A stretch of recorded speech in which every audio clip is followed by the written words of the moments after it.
What's up? I'm Justin, and welcome to the Talking Pixels podcast, helping you take your photography from hobby to a career. Today, I'm excited to welcome another absolutely incredible photographer to the podcast. Today's guest is an award-winning wedding and portrait photographer based out of New York City. Not only is she an award-winning photographer, but she's also a Sony Artisan of Imagery and known internationally for her incredible use of movement, color, and emotion in her photographs. Today, it's my pleasure to introduce to you all Kesha Lambert. Kesha, how are you today? Hi, Justin. I'm well. How are you? Oh, I'm Thank you doing for that super glowing good. introduction.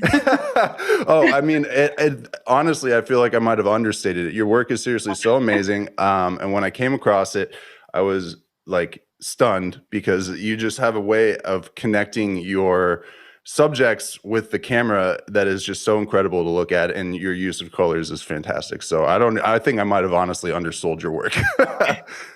Thank you. I appreciate that.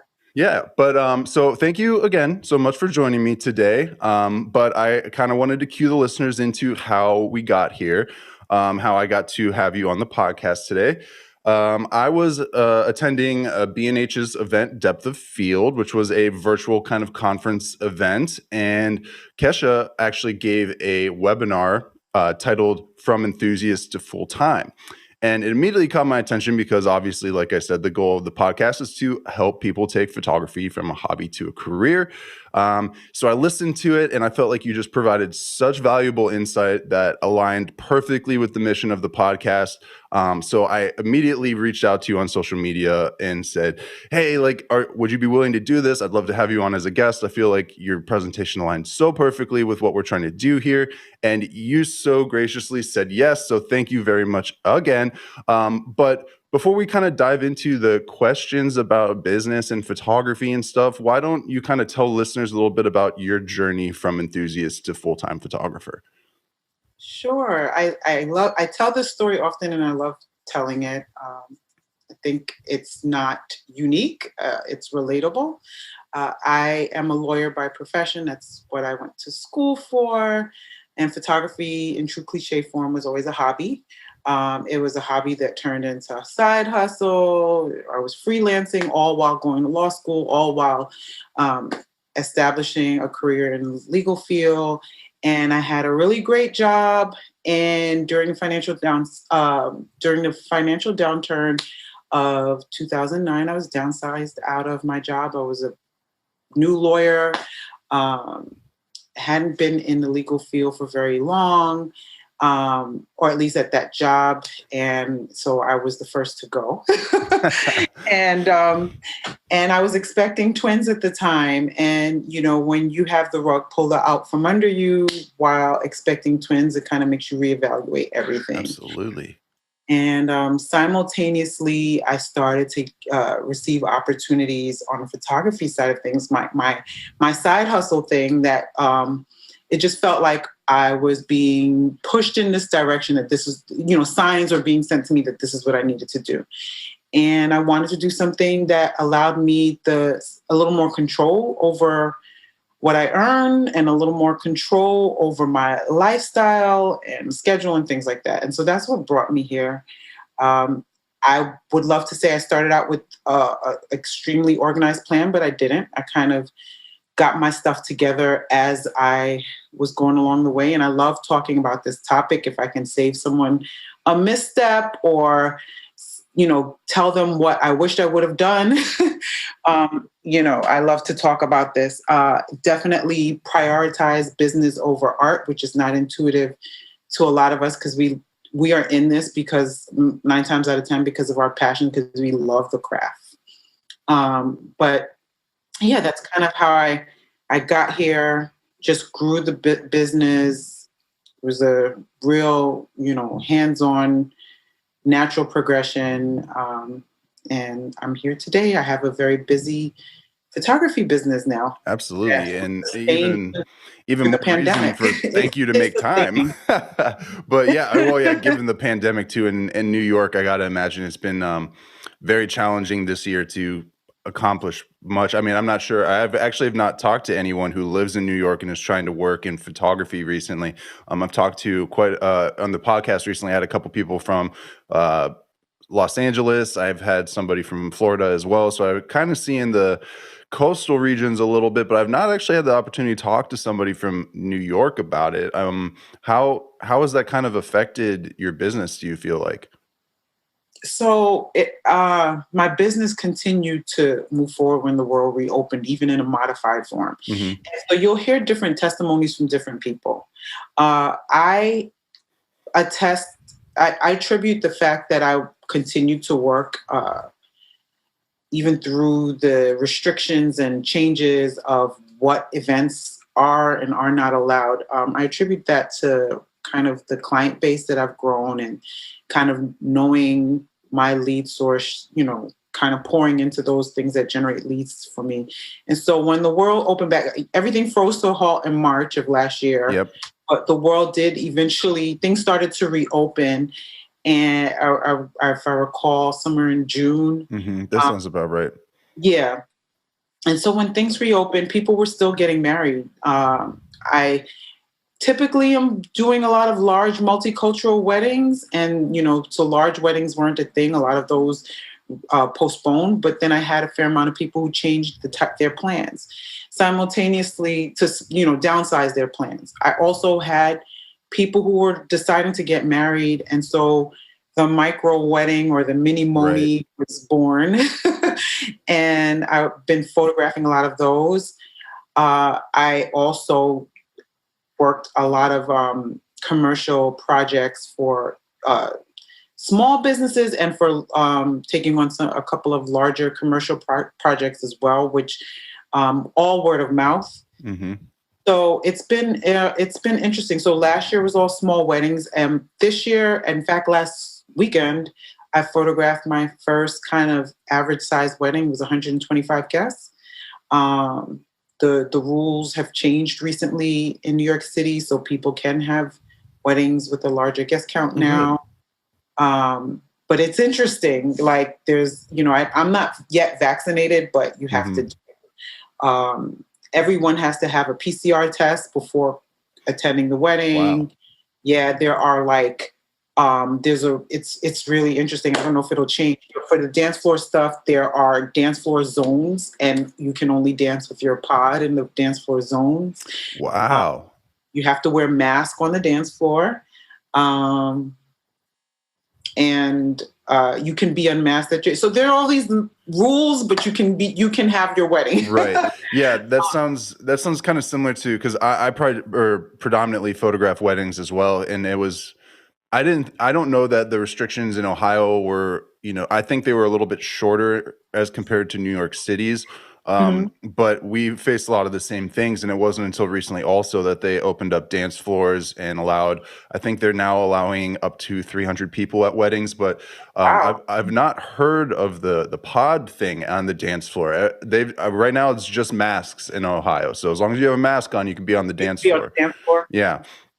But it was definitely interesting over the course of the past year in just seeing how, businesses and photography businesses or videography businesses specifically shooting weddings, and how couples have had to adapt to these changes. And it's been sad to see. I'm sure there's been some instances in New York as well, but I've seen a lot of venues and some different types of vendors who have gone out of business because of this. And part of that, I feel, has to do with the lack of adaptability and the challenges that they faced with it. So how do you feel like you adapted in this scenario? I mean, was it easy to work with your clients then to kind of turn this around and help them out? Or did you face a lot of challenges when it came to kind of replanning or rescheduling these weddings? The main challenge that I face for my business, I don't know if you could hear me, my garage door is being open. That's okay. The main challenge that I face is the rescheduling and postponements, right? So it's like, we had to draw a line in the sand at some point. When this all started, we were I continue to be fluid and flexible with our clients. Right. However, we now are faced with couples whose weddings are not necessarily prohibited from happening, but because they don't feel safe. It's a comfort thing. It's a comfort thing, or my vision thing. I didn't envision this for my wedding. I'd rather Yes. wait until we don't have to be masked and do all of these Mhm. things. So for whatever reasons, we have, couples who are rescheduling 2 and 3 times. And for me, I field a lot of inquiries, a lot of leads when we hold a wedding date.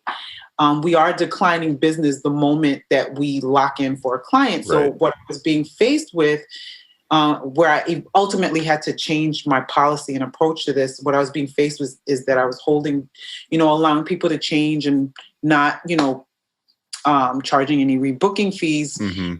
and declining business. And then they'd call me up like, hey, we gotta change our Change date, again.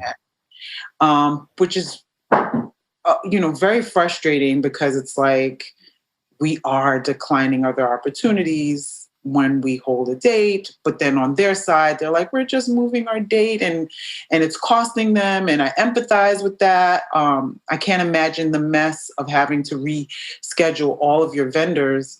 And so yeah, that's kind of like been the greatest challenge for me, is trying to figure out a policy that you know protects my business interests, but also provides an experience for our clients where they feel cared for and they feel like they're being treated fairly. Yeah, that really is certainly a difficult balance, right? Because you don't want to be the bad guy in this scenario but at the same time, you know, while to them it's just changing a date, to you that's your money, right? That's where your Right, income's coming from, and to give somebody 3, 4 dates, hopefully maybe not 4, but I've had people who have pushed back 2 times now, so they're on to date number 3, and right, it's a challenge, and it's hard to justify to yourself that, you're doing the right thing for you at the same time as you're doing the right thing for them, and it certainly is definitely a challenge, and I think it's something, we've never had to deal with this before, at least at this capacity of something that was so out of our control that we really didn't have any influence over if we could do something about it or not. And so this was a huge learning experience, and I was for sure, I've only been doing this like professionally now for 4 years, and this was like so eye opening, and just I had no idea how I could actually deal with it, and luckily it worked out okay. I think weddings has actually been, strangely enough, one of the safer career paths. I mean, aside from maybe still life and commercial projects, and when it comes to photography, that weddings was one of the things that didn't really stop, and a lot of people did kind of do those downsizes to. I even had a couple of people do backyard weddings this year. right. So it was interesting to see how that played out. I was really grateful that my clients were understanding as well. I hope that was the same for you too. I think some people understood that on both sides that this wasn't ideal, and they didn't want to be those difficult clients, and everybody was trying to work together, at least in my experience. Absolutely. Yeah, and I talk about this a lot, right? I talk about rapport building and with your clients and client trust, because those really are the, like, that's all you need to get through complicated things like this, even if it's a first, right? So I had a lot of couples, they know that I am a mompreneur, and they know we're a small business. They know that there's a human being behind this, and they actually care. It's business, but there's a connection there where the clients are like, okay, what can we, how can we work this out, right? When everything was fresh and new, people were really concerned, like, about us and how it was impacting us as well, and so that mutual kind of care is there when you have a rapport with the people you work with. Yeah, absolutely. And that was actually something that I wanted to ask you too, because in your presentation that you did for the webinar for B&H, you talked about the importance of relationships and relationship management when it comes to either building professional relationships or managing your relationship with your clients. Um, I mean, do you want to maybe talk a little bit more about that, and how these being a relationship focused business, and how that may have how that's impacted your growth as a photographer and as a business owner, and what types of relationships are you maybe looking to establish in order to grow your business further?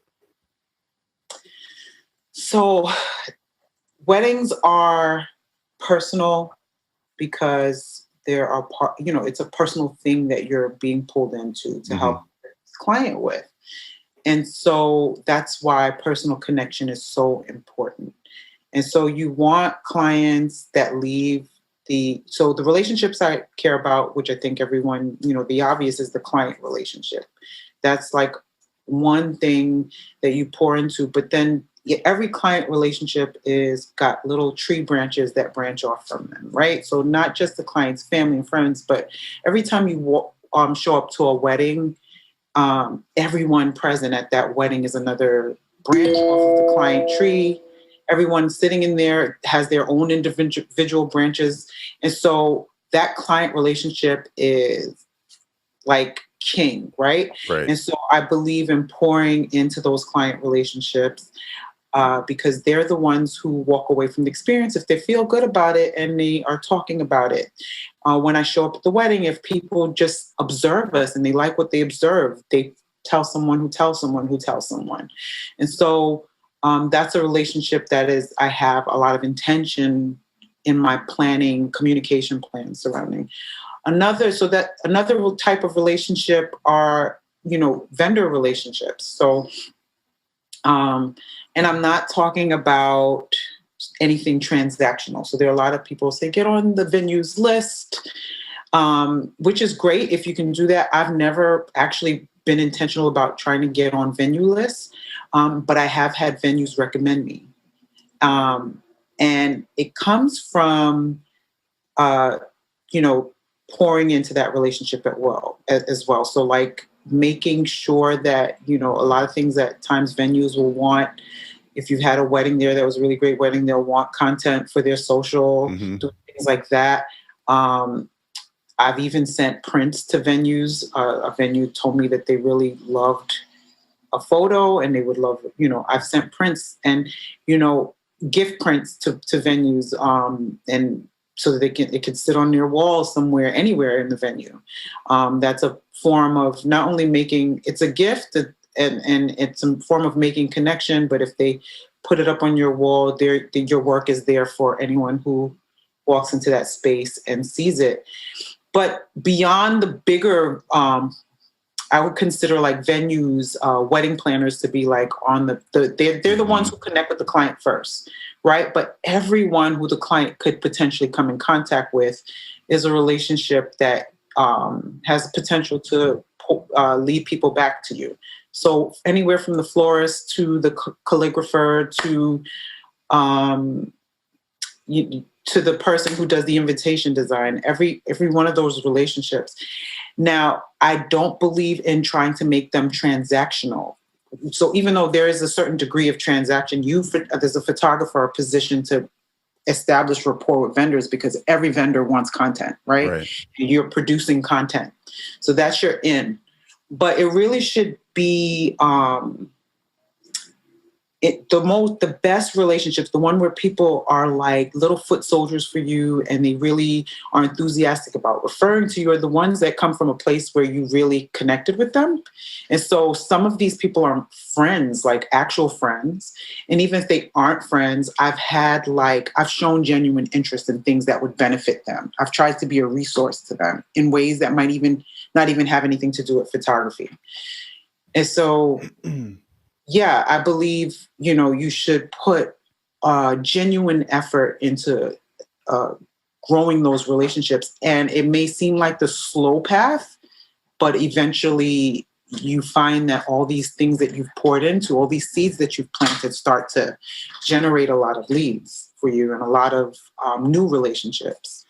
Absolutely. That's something that I've heard from a lot of different wedding photographers, that is something as simple as sending out, a 11 by 14 print or something to a venue could ultimately lead to so much more work for you and a positive relationship with that venue. And I think, in my experience as a wedding photographer, it's very easy to connect with people like the videographer and DJ, because you do ultimately end up spending a lot of time with them in the reception period and with the videographer maybe throughout the whole course of the day.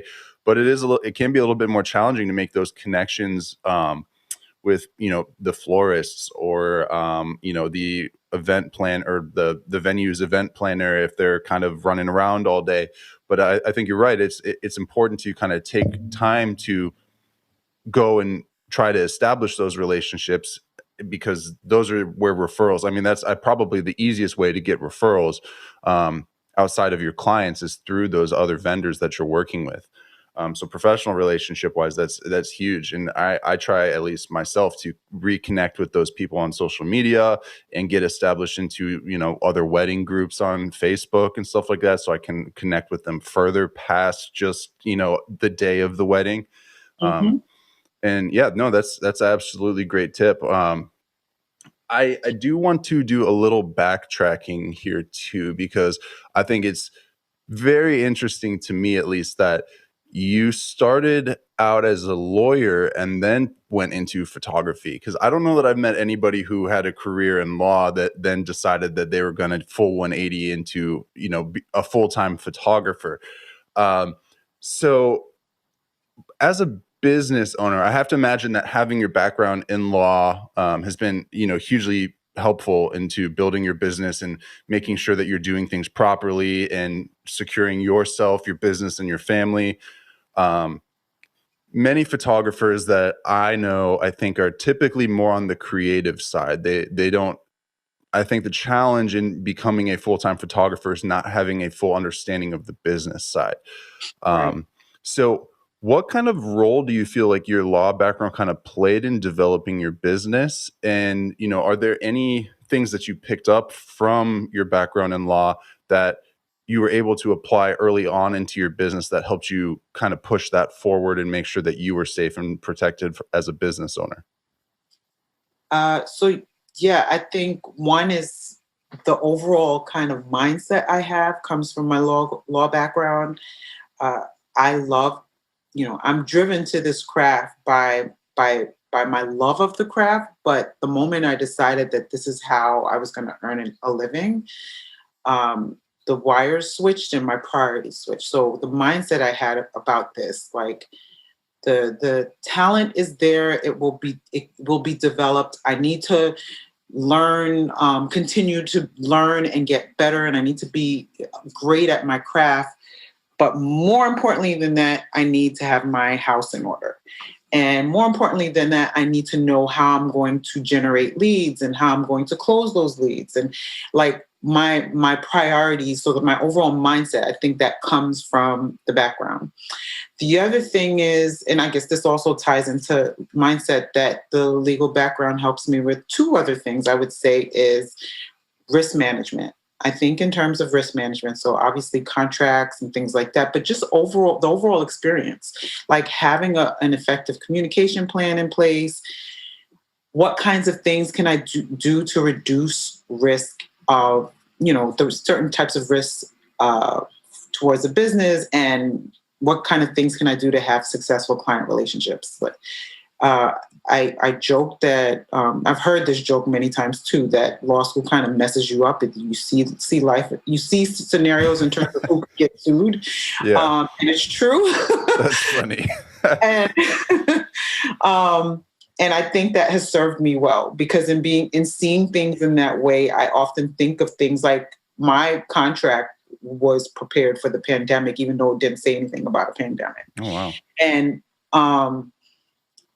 and I've obviously made adjustments as things unfolded, but I wasn't as vulnerable as some of my colleagues who, obviously this was on none of our radar. But if Right. you think, if you have a risk management mindset, you're thinking of putting resolutions in place in the event of the unthinkable. And so that has served me well. And then the client relationship, obviously, like, weddings are ripe for people to be unhappy. That's true. Right? Yeah, yeah, absolutely. Too much can It's go wrong. so many like little things could potentially go wrong and color whether or not a person is happy. And it could have nothing to do with photography. It could have nothing to do, it could have, so much room for that. And so getting out in front of that was also on my radar. Yeah, absolutely. I mean, I got to imagine that you have put a lot of time into contracts and just making sure that you're covered in, I mean, that's actually amazing that you were covered in your contract for something like a pandemic, without necessarily wording it as a pandemic, but Right, you were covered in that sense. I think a lot of people were unsure of what to do, because that's right, just not something, we hadn't even seen anything like this in nearly 100 years. Nobody was thinking about it. Although there were warning signs, it still seemed to come out of nowhere. Like we saw it happening in other countries, but we didn't think it was going to be a big deal. And then all of a sudden it was a big deal. it was a big deal. And it Yeah. was too late to act then. So do you have any like advice for photographers who may not, I know you're not a lawyer now, so legal advice maybe not something you're super comfortable giving, but at least maybe a resource or something to look at in terms of making sure that you have sound protection in terms of contracts and, covering yourself or legally as a business entity? So my general advice is, even if I were giving legal advice, I wouldn't give it. um, I don't want to get sued. No. Right, exactly. She said she was a lawyer. No, my general advice would be that as a business, you need to invest in yourself. And part of that investment should factor in investments into securing yourself financially, so accountants or things Right. like that. But you should also invest in protecting yourself legally. And so, yes, it's better to have something than nothing. And there are a lot of amazing templates out there. Use those to the extent that, like, investing in a representation, a lawyer, is cost prohibitive for you. But if it's not, it's worth every penny to consult with someone who's knowledgeable and who can give your contract a checkup. I recommend doing it at least once annually. It's really, depending on where you are, it's really not that big of an investment. It's worth every penny to make sure that you're protected. So yes, use step templates as a starting point, but it's worth every penny to invest in hiring counsel to look over your contracts and make sure that they are protecting your interests. Make sure that they are enforceable. That's another thing. You could think you have all these great clauses that protect you, but they're not actually going to be upheld if you ever needed to. So you just want to have someone look over and make sure that you are covered. And I would say also, which is kind of not really law, I guess it's law related, is risk management is not just your contract, it's your communication plan. Covering yourself is not just what you had your client sign. It's about how you communicate with them throughout the experience, about what you put them on notice of, it's all of those things. You want to make sure that you have both in place, because in the unlikely event that you have something in your contract that is not enforceable, they would look to surrounding things like communication and things like that to kind of determine what is the right course of action. And so you want to make sure that you are thinking in terms of risk management, not just in terms of the contract. That makes sense. I mean, and so maybe correct me if I'm wrong, but in a sense, is that from the communication side, like being very clear in what the expectations are and what the game plan is going to be, and that way that it's not left up to debate if it ever does come to a situation like that. Being very clear and documenting it. So everything in writing. Yeah, or video, right? So you want to you want to communicate, but also remember, as it pertains to weddings in particular, the clients are inundated with information, and a lot of people don't read, or when they do read, they don't remember, they don't retain it. And so you want to document it, that when you've communicated something with someone, even the things that they sign, make sure that they have access. Something simple as making sure they have access to it. I love the CRMs that are out there now where you have a portal for your client and they can access everything. So making sure they have access to their contracts and invoices and things like that. But also anything, if you have guides, like what to expect guides, or if you have a meeting with the client, say, hey, can we record our Zoom meeting? So that, and I'll send you a copy so that we have, this may seem, um, overly cautious, but I think it's not. I think it's important to document everything. So including your verbal communication to the extent that you can, have a video chat instead of a phone call, and record it and say, hey, this is for both of us.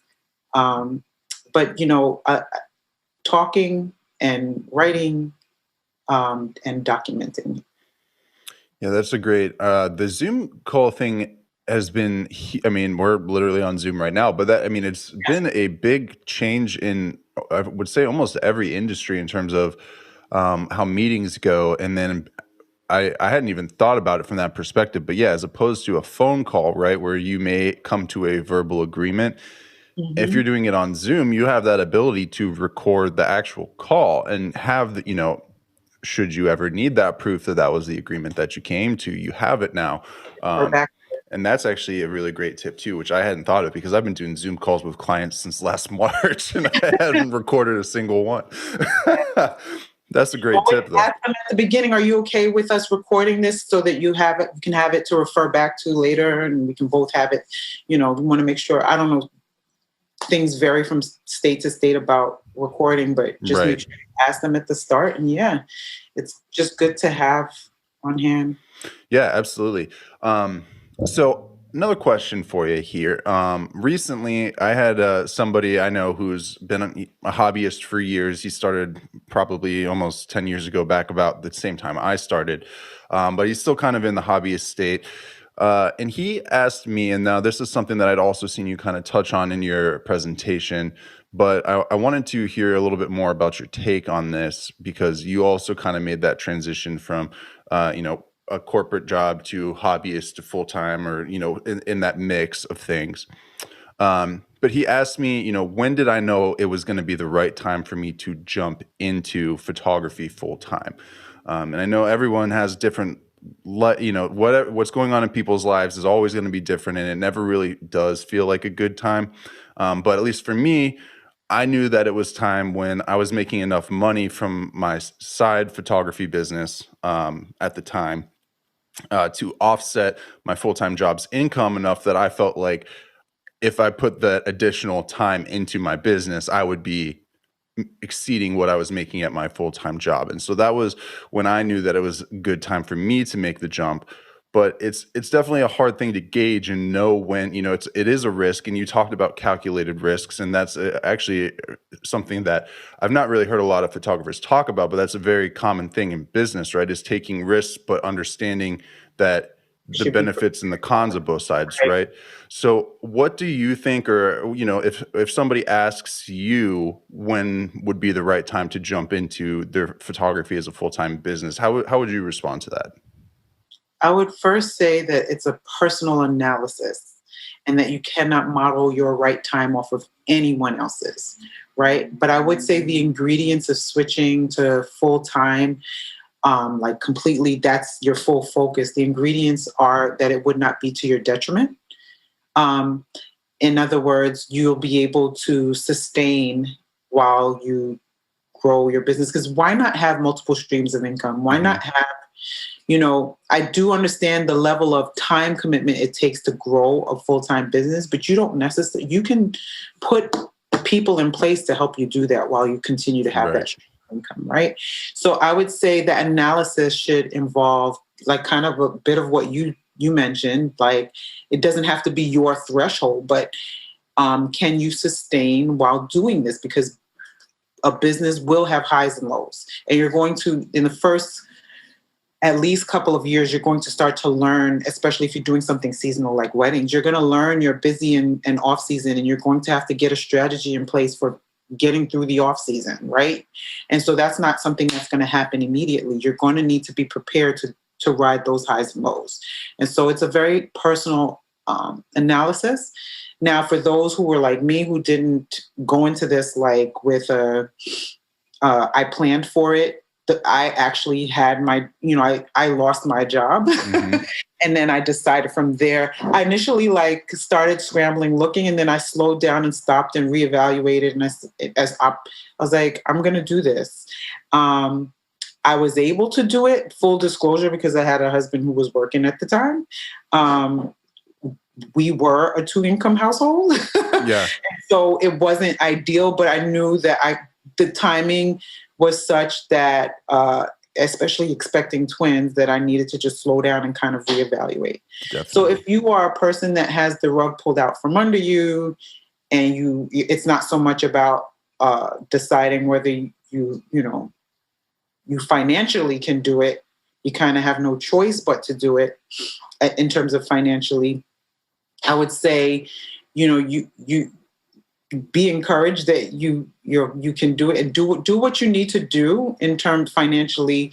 If you're kind of thrown into going full time, do what you need to do financially to sustain. So that means, even if you want to focus on weddings, you might do some portrait work, or you might do like some event work that is not necessarily what you're trying to do. You might do some types of work that you don't necessarily want to show in your portfolio. Do those things while you transition. Yeah, that's that's hugely insightful, and I do want to ask you this too, because as somebody who has a family as well, and you were making that jump into full-time photography, knowing you had twins on the way. I've asked another photographer this recently on the podcast too, but I think a lot of people struggle with the justification of trying to pursue photography while having a family that they're also trying to support at the same time. And obviously, you've made it work, and you're very successful at what you do, and you're able to sustain your family from your photography. Do you have any advice, maybe, for those people who would love to pursue photography but are also worried about maybe the opinions of their family, or the idea that they may not be able to support their family if they do go this path because of the uncertainty of it all? So my one advice is that this is going to sound cheesy, but you have to believe that you can do this. You really do. Like, if you're already telling yourself mentally, if you're focused on the stats that they have for what a photographer earns, right? If you are paying attention to what people's opinions of what a photography career looks like, you already have lost the battle. If you the number one thing that has kind of propelled me forward is kind of putting blinders on. So the stats look grim for what a photographer can earn. That's true. Right? Yeah, don't Google it. No. Because, my reality and the reality, I know quite a few successful photographers. Are there highs and lows? Yes. But I know quite a few successful photographers who are really doing so well. And if I wouldn't have known that this was possible if I'd listened to those things. Just if you think about the numbers, if you think about weddings, it's a multi-billion-dollar industry. If you think about the pool of people who need a wedding photographer and how you just need, just think about the numbers of it. The key is really just tapping into how you reach those people, right? Right. And it's not this like unicorn fantasy thing. Like, people are always getting married. People always need photographers. Especially the world we live in now, where content is king. There are small businesses popping up, new YouTubers popping up, new reality, projects, all kinds of things. People need photographers. And so whatever those stats out there, it's about you, one, having the right mindset going into it and putting a plan in place. I think a lot of photographers don't tap into that multi-billion-dollar industry that we have because our priorities are focused on learning about, which is important, lighting and posing and how to, do something really beautiful. And that's wonderful, but we need to really focus a lot of energy on learning how to find new leads and close those leads, and how to sell to our clients and things like that. Artists find that icky. I think a lot of artists find it like icky to talk about selling and things like that. But that's kind of how you have to kind of rewire your mind, and it's doable. You're right. And I had heard, and I wish I could remember who had said this, but I had heard another photographer say, photography traditionally has been a luxury business, right? It was not something back in the day when photography started, it was not something that everybody could afford. You were creating heirlooms essentially through photography. And Mhm. since the digital age, it seems, that everybody wants to be a photographer. It's a very appealing career to get into, right? Because you're creating art, you're creating for people. People love to brag about their photos that they had done. And so I think ultimately with the cost of equipment being, this entry level equipment being so low, so many people have gotten into it. And it's not necessarily a bad thing. I think, there's a high and low price point for pretty much everything. But I think Right. that along the way, people have forgotten that photography is a skilled career path that you go into. You have spent a lot of time and energy and effort learning how to be a photographer, how to take great photos, how to pose a photo, the things you talked about, that we focus a lot of time on, but people don't justify their prices based off of all that time necessarily. I think a lot of people are focused on being the most cost effective or how they can compete with those people who are trying to be cost effective, when in reality, there's a lot of photographers out there who are making top dollar for the work that they're creating, who may or may not be more skillful than whoever it is that's listening to this podcast, but they have that business understanding that I'm creating a service and an experience for somebody that is unparalleled, and that costs more than, these small, I hate to say like the mini But it session thing, costs what but it costs, right. right? So That's a Yeah. You shouldn't price compare yourself. It's one of those things, right? yeah, and it's a challenge to get out of that mindset too, I think, especially when you're trying to, maybe you don't have a client list that you can fall back on, or people who come to you regularly, or referrals, and you're just like kind of getting started out. You may see your barrier to entry being price, that Mhm. I have to charge a lower price so that I can start getting clients to get in. And that's, there's some truth to that too, I think. But at the same time, I think it's important not to forget that your end goal should be charging what you feel your value is, not necessarily charging what you think will get people in your door. Right. I mean, price is always the first thing that comes to mind as an entry point into anything, especially if you're trying to build. What do? We start out by giving things away for free, or we Hmm. start out by pricing ourselves really low. And that's a lot of people's pathway as an entry point into business, but it doesn't necessarily have to be. Um, and and also, one thing to bear in mind is that there's more than one way to run a successful business. If you are the budget photography model, that's also fine, Hmm. right? Because this is, as you mentioned, we're crafting out an experience that we is uniquely our own. We're crafting out a business model that is uniquely our own. The key is to put together a model that is profitable. And so, even if you are the budget photographer, make sure that what you're crafting in terms your structure is profitable, because the budget photography structure is not competing with someone that is on a higher end price point or a middle ground price point. Right. um, and and it's just a matter of, it's not a comparison thing. It's a individualized analysis. Hmm. It's not something where you can look at what other photographers in your region are charging. It's about putting together your experience and pricing it, and knowing who your target is, who's your target client, what are they buying, what are they interested in, and how can I sell it to these people.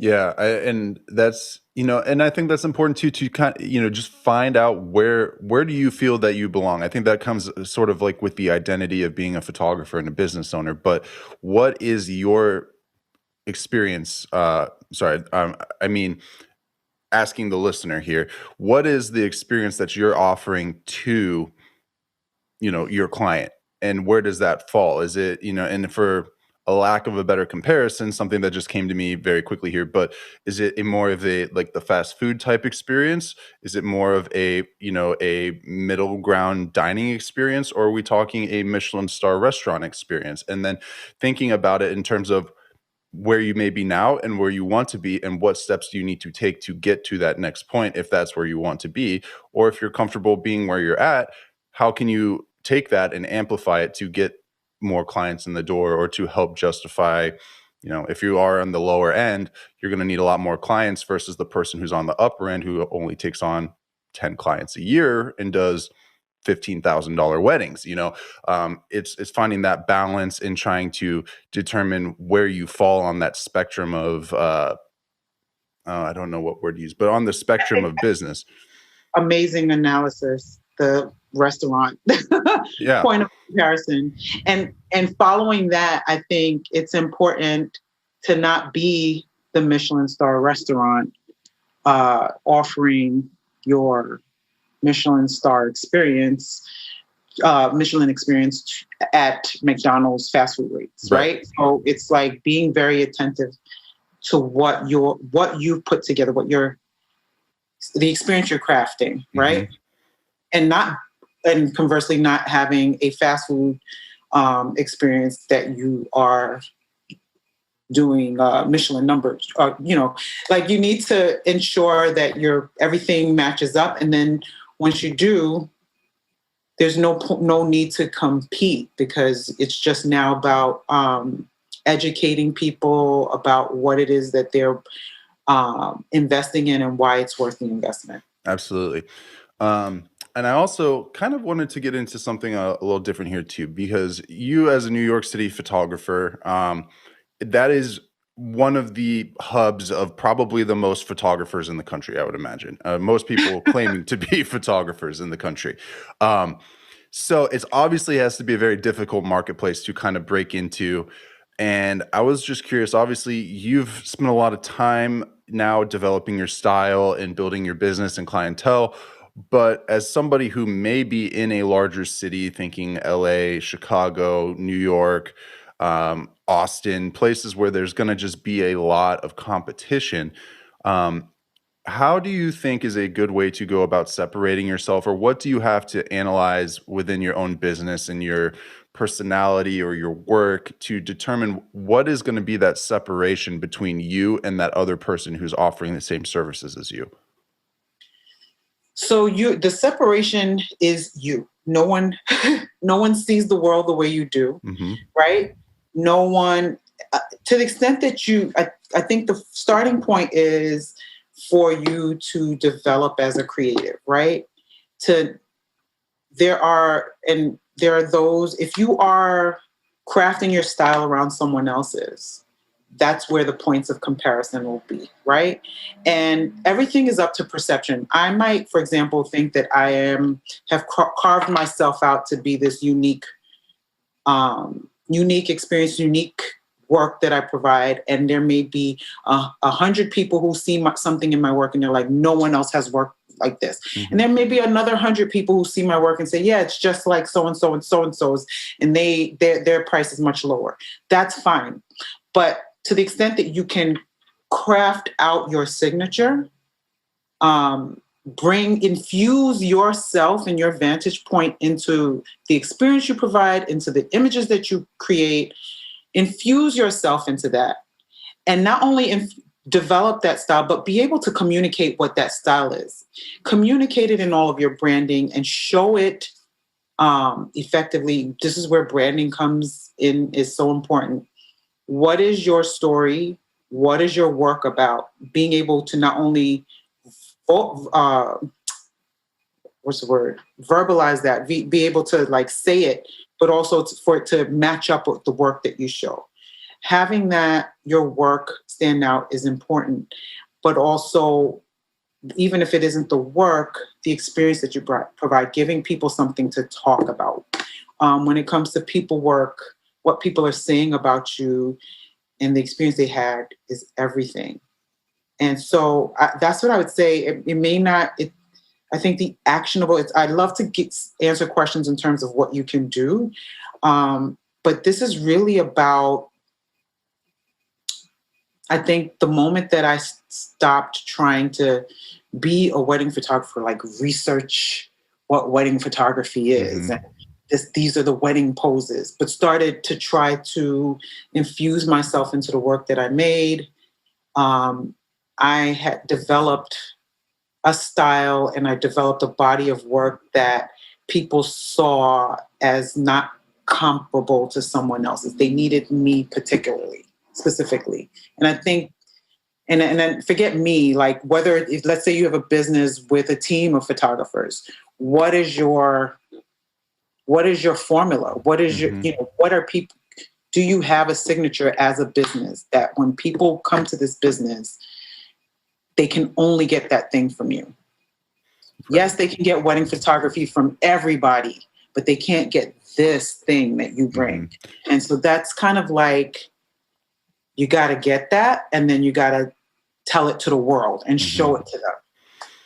And so how do you communicate that to potential clients? I know, and you do have a couple other photographers, I believe, right, that work for your business as well. So I guess this is, I have a lot of questions about that, so I'm going to try to simplify this a little bit. But so how do you go about communicating, the style or the experience or, the important elements of your business to a potential client?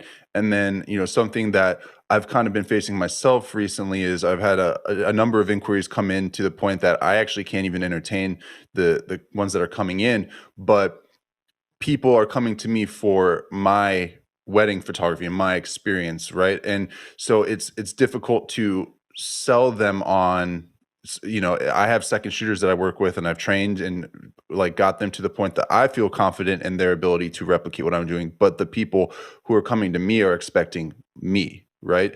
So how do you go about communicating, your style, but also the people that you've trained that work for you, that you have the belief in them that they can do it, but how do you communicate that as well to your potential clients there? So one of the things, and this is something that I'm, to be fully transparent, still developing and learning, but one of the things that I do is try to frame out them as individuals, frame out their identity, and I don't sell them on as mini Keshas. Okay. They have followed my approach and philosophy, have been mentored by me, but they are individuals. Look at their work. And so they have individual profiles on my website, which still under development. They have individual Instagram accounts. They have their own brand story. And also just pulling the veil back and allowing people to see us work. So those are kind of like, ultimately, you want to educate people about what they are getting into. Associates, if done right, some people find more success in separating it out from their brand altogether. Like if you have, I don't know if your brand is in your name. That's one of the challenges. When your brand is in your name and you have associates, it's like people are attracted to the brand because your name is on it. What do you Kesha Lambert photography? Where's Kesha? Right? So one of the things that some colleagues of mine I know have done who have associates is separate it out, give it a complete different name. I see. I haven't reached that point yet. I've been having quite a bit of success with it in the way we've modeled it now. Have I run into some bumps? Yes. Right. So that's on the table for me as well, like separating it out into another brand. But I believe a big part of it is kind of carving them out, educating people, letting people see them work, letting them fall in love with them the way they fell in love with you. Because that's ultimately what happens, right? When somebody chooses you, it's because they feel a connection to the work and they saw they've heard things about you. And so that takes time if you're starting out for it to build up, for people to. So. Yeah, that's actually, and I did hear that from another photographer. I don't know if you know Scott Robert Lim, who's also a Sony Artisan. Is a mentor of mine, and he kind of said the same thing. There's ways that you can go about kind of diversifying. He kind of leans more towards the separating the brand from your own personal brand route. But I found it interesting that you had, because I was looking through your website and saw that you had your associates listed out and little bios on them. And so I was just curious how that kind of panned out for you, and how that was playing into the success of your business. So that's very interesting to hear. And then I got one final question for you here before we kind of dive into some more fun type of questions. But you briefly were talking about it, I got, probably like a question or two ago, about the developing a style, right, with your work, and it takes a lot of time to do. I mean, speaking from personal experience myself, it took me several years to develop just an editing style to my work that when you look at it, it was like, oh well, Justin created that. That at least clients who follow me were able to tell us, and when it comes up. And I think it's a very challenging thing to you have to kind of look into yourself and reflect on what that is. But you've developed an incredible style between just, I think, in the actual pre-production of it, or I guess actually the production of it. So when it comes to the posing and directing of your images, as well as with your lighting and with your editing styles as well. So how do you define that style when you're explaining it to a potential client? And how do you feel that you've developed it over time to the point where you are now, if you reflect back 5-10 years ago? So I would say my style is ever developing. And one thing that I'm okay with, it's okay for your style to change. It's going to update. It's going to evolve. That comes with growth, right? And so I expect to be, if Lord willing, I'm still doing this, to be even better, or I might even be different a couple years from now. So that's kind of like my mindset about style. I define my style. I've come to define my style because I realize learning how I work, what gets me ticking, the work that I want to make, what resonates with clients that I'm working with. That's kind of what has driven me kind of defining what the style is. And I communicate it in my brand messaging, I communicate it in the photos I choose to show on my social channels and things like that. I define it as, I tell people that I do a mix of timeless, clean, and classic, but that's not where the focus is. I spend more of the time. My goal is for you to have a signature and for you to have something that is uniquely your own. So I spend a lot of time taking chances, and that we're in this together. Like, we're on a journey together to get something. And there are things that I love to include in all of the work: movement, light, color, things like that. So I communicate these things to people, and I let them know my approach throughout my branding, but also in the way in communication with them. Yeah, that's amazing. So it sounds like to you that style necessarily doesn't stop at the photograph. It comes from all elements of the business itself when it comes to what you're presenting as well, what you're sharing on social media, how you're communicating it to your clients. Your style doesn't just stop at, the click of the shutter, and then once you bring it into Lightroom or Photoshop. It goes beyond that. Is that correct? Yes, I think. If I had to say what style is for me, for me, my style is my thought process and a philosophy and end goal that I want for the image, right? And so style is the thought process before making the image. It's the inspiration you pull from in making the image, and it's how it comes together in post, right? But the consistent aspect of it is the philosophy and approach and the elements that I'll bring to it for each time that I do this. I'm sorry. That's an awesome breakdown of how you determine style, because I think a lot of people look at it as just, the edit of my photo is my style, right? They simplify the process down, and I hadn't looked at it like that in that perspective either. So that's very interesting to hear. But thank you, Kesha. I just wanted to break real quick and thank you again for joining me today and sharing all this insight, because this has been hugely valuable. Even for myself to hear this from you, as a wedding photographer, this has been very insightful. So thank you so much for sharing all that information with us. We do like to ask or I should say, I like to ask a few fun questions towards the end of the episode here. A little less geared towards business, a little geared towards, more of the fun aspects of photography. So, are you okay with getting into some of that? Sure. Right on. Okay. So why don't you maybe walk us through a Kesha Lambert wedding day? How do you go about kind of preparing for the wedding? And how do you tackle such high pressure and long hour days?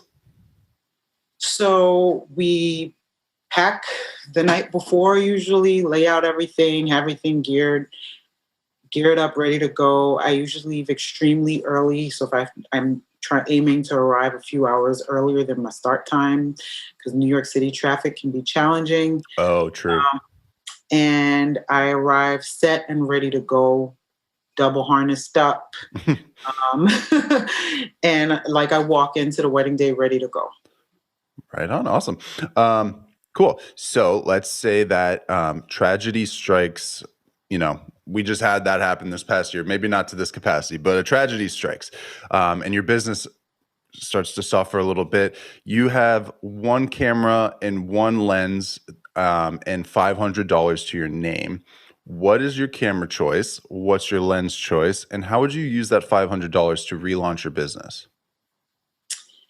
So I'm going to go with the A92 and my 85 millimeter. That's I cannot stand that one lens question because I want two. Always, right? There's never enough, especially with fixed focal lengths. Yes, 85. I'm going to do the 85 G Master. And then what am I doing with the $500? I am treating some clients to lunch. I'm treating some clients and some vendors to lunch. Awesome. Very cool. That's not an answer I've heard. I like to ask every photographer that same question because everybody's got their bread and butter camera gear that they go to, but it's really interesting to hear how different people would use the $500 to refocus the business and get it back on track. So very cool. So we've talked about it a couple times now, but you've stressed that motion and movement in your photographs is, an important part of your photography. How do you go about directing and creating this motion in your photographs to create these jaw-dropping images? I think that's a lot of people probably struggle with the posing side of things and getting these really elaborate and beautiful movements. And it seems like, you're almost more of a director when it comes to posing, just based off the imagery I've seen. And would you feel that's true? How do you go about doing that? That's a great way of putting it. Yeah, because yes, I do have a repertoire of like an arsenal of poses in my head. Like I need something, a baseline to default to, especially when you're working under pressure and you need to deliver. But I love posing. For me, just like light is a tool that you can craft and shape and do amazing, interesting things with. Same philosophy towards posing. Like it doesn't have to be these kind of preconceived things or setups that we know people will like. Use those, yes, but then also you can do something that may look dumb. Like it may end up not looking cool, but to me, I like to take risks with posing and try different things the same way I might decide to place a light somewhere in the nook that, because it might add some interest or flair to the image. It's a tool that you can use for creativity. Yeah, an experimentation process, right? Right. And then it either doesn't work or it works amazingly, right? Right. Yeah. There's not I feel like when you're taking those risks, you don't often end up with a mediocre. It's either the one that you're like, it didn't turn out how I thought it would, or it's like, whoa. Yeah. Very cool. All right. So this next question it's more of a series. It's a lightning round. So they're very, very easy questions, but we're going to move through them pretty quick here. And let's see what you got. So Mac or PC? Mac. Mac. Zooms or primes? primes. Natural light, off-camera flash, or constant light, if you had to pick one. Natural. That's always a tough one. Lightroom or you change your mind? I changed my mind for off camera. Off camera. Yeah. I'm the same way. I prefer off camera too. Yeah. Editing. Do you use Lightroom, Photoshop, Capture One? What do you prefer? I use Photoshop too, but mostly Lightroom. Mostly Lightroom. Cool. Shooting in, I guess you're wedding photographer, so this may not necessarily play in too much, but studio or on location? On location. Your favorite camera accessory. So anything from bag, strap, flash, whatever. My favorite accessory is my double harness, I guess. I just got one of those, and it has been a game changer at weddings. Yeah. I can't believe I didn't have one before. Yeah. Need that as a wedding photographer. Absolutely. Are you a coffee, tea drinker, or neither? Both. Or it's medicinal for me, so I drink black coffee. Yes, I'm the same way. I'm a black coffee drinker too. Are you a cat or dog person? Dog. Same. And if you're going out with a night with your friends, are you a beer, wine, or liquor drinker? What do you lean towards? Wine. And then are you a morning or evening person? Morning. Interesting. I'm still struggling to get to that point of being a morning person. I just cannot get that. Well, time.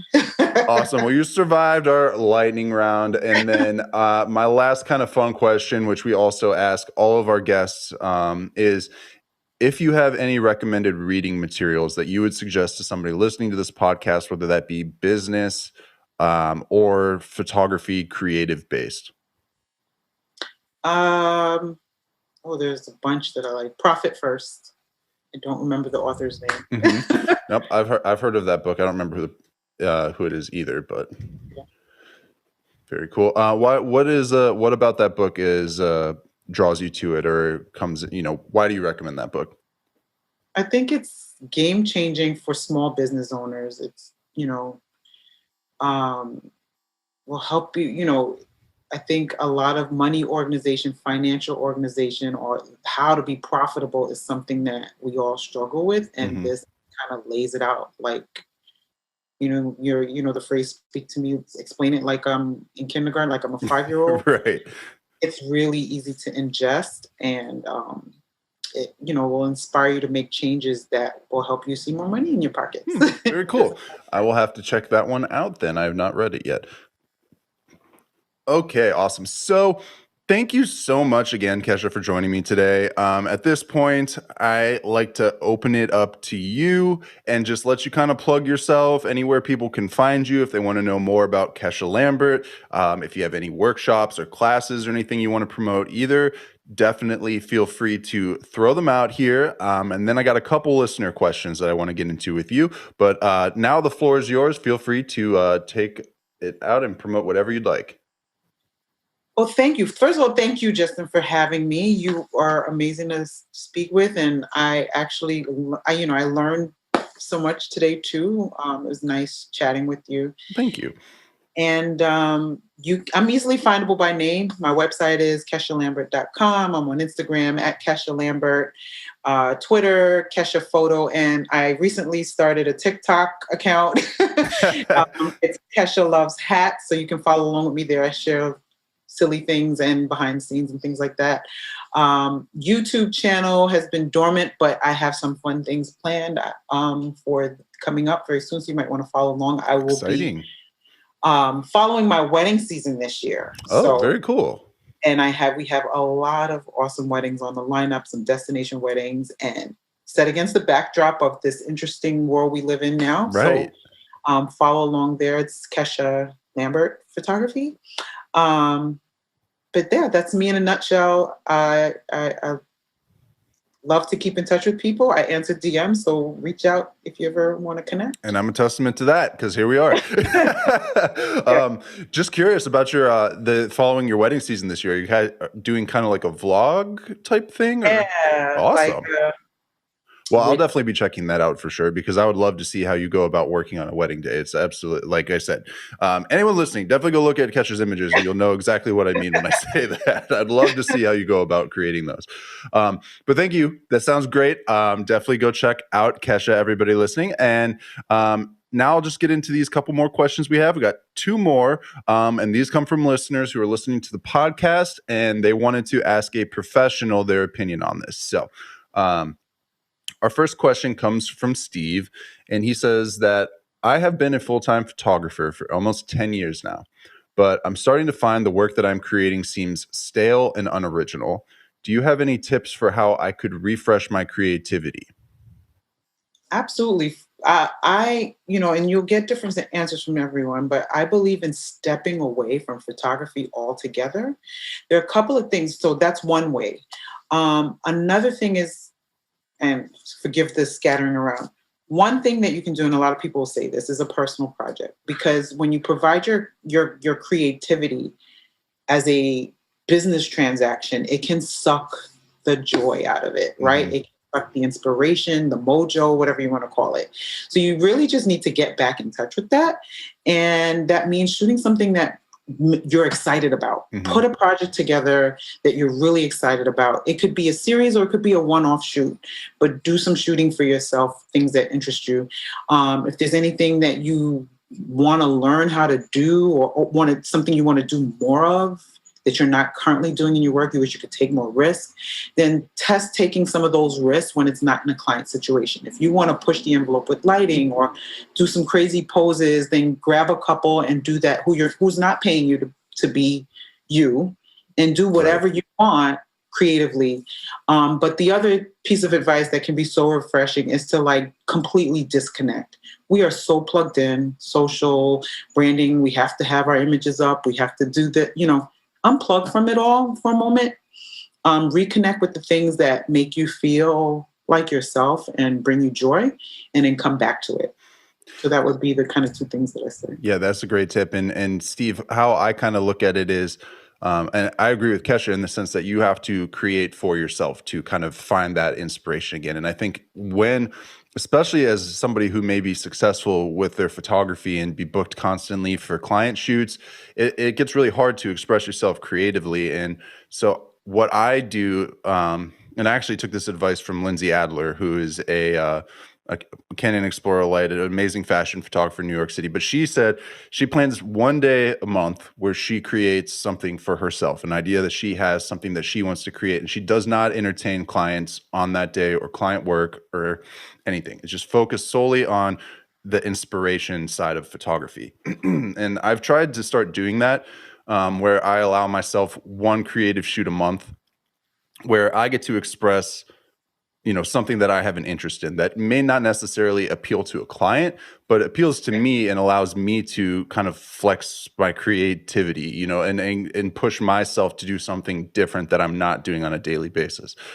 So that's helped me out, because when it gets to, I feel the same way when I'm shooting weddings. I feel like, okay, I'm doing this all the time. I'm posing families, and this isn't necessarily fun, but you have to make time for that. And then when you find that time, I think that will kind of refresh and get you thinking about things in a different light. Second question here comes from Tanner. Tanner says, I bought my first camera this past year and my editing is not where I want it to be. So I've been considering purchasing presets to develop my own style. Do you recommend using presets, or should I stick to finding my own editing style? So for me, in terms of style, editing style, because editing style is important, what people can expect. I think presets are a starting point, a good starting point. Let's say you can use presets to kind of to figure out what you like. But it's good to kind of also, so I use presets, but I almost always am making adjustments to them. I have my side presets or my go-tos that I use. Mm-hmm. So I use it as a baseline to get everything cohesive. And I found a preset that I like. I used to be anti-preset, but I found presets that I like to use that give me a baseline for what I want them to look like. I do think it's important to spend a little time kind of figuring out what you like, presets might be a helpful tool in allowing you to do that. I feel the same way. And I don't exactly use presets, but I have found that presets I used presets more as a tool when I was starting out, and I didn't know it at the time. I didn't realize this is what I was doing, but now looking back on it, I use them as a tool to better understand how to edit photographs. The presets will give you that, a unique look, and then from there you can kind of customize it to make it your own. So I agree with you there, Kesha. That's a great tip. But thank you, Steve and Tanner, for the questions. And to the rest of our listeners, if you have any questions you want to ask a professional on a future episode, please email them over to social@thepixelconnection.com for a chance to have them answered on a podcast episode. But that's going to do it for today's episode, everyone. Thank you again, Kesha, one last time. I'm so excited to have met you and had the opportunity to speak with you. And thank you for taking time out of your schedule to sit down and speak with me today. Thank you so much. Thank you for having me. You're everyone welcome. for coming in. All right. Have a good one, Kesha. Thanks so much. Thank you. Bye-bye.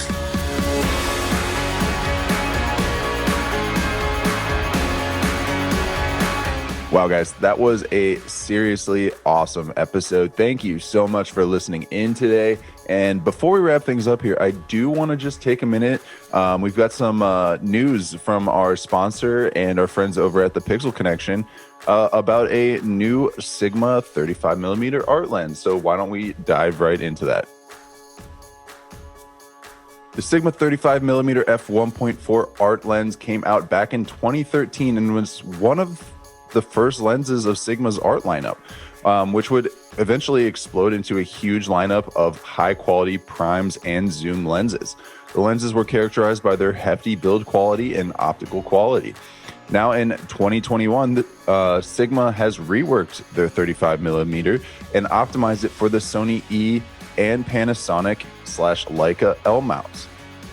The new lens is slightly shorter, slightly lighter, and with a different optical design than the 35mm f1.4 Art DG HSM for E-mount. The biggest improvement, though, may be the fact that the lens can now be considered weather resistant, with seals and gaskets throughout the lens. The original lens just had an autofocus and manual focus switch along with the focus ring, while the new lens adds an aperture ring with a D-click switch, an aperture ring lock, and a focus hold button similar to the 35mm GM for Sony.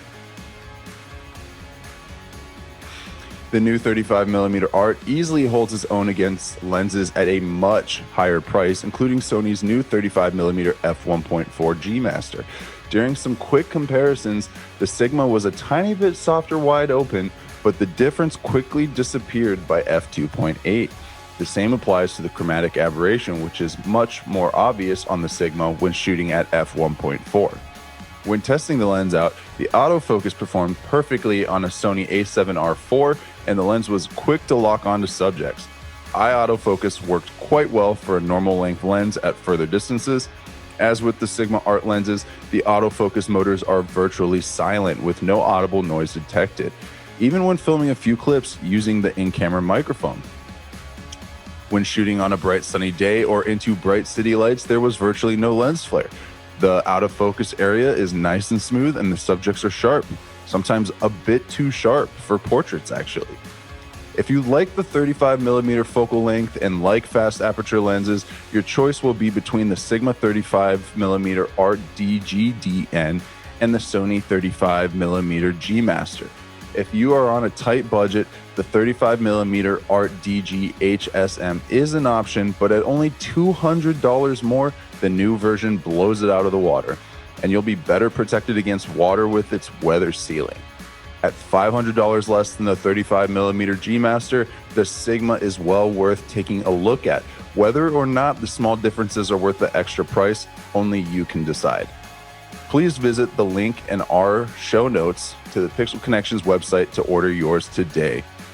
Thanks everybody so much for listening. I'll see you in the next episode.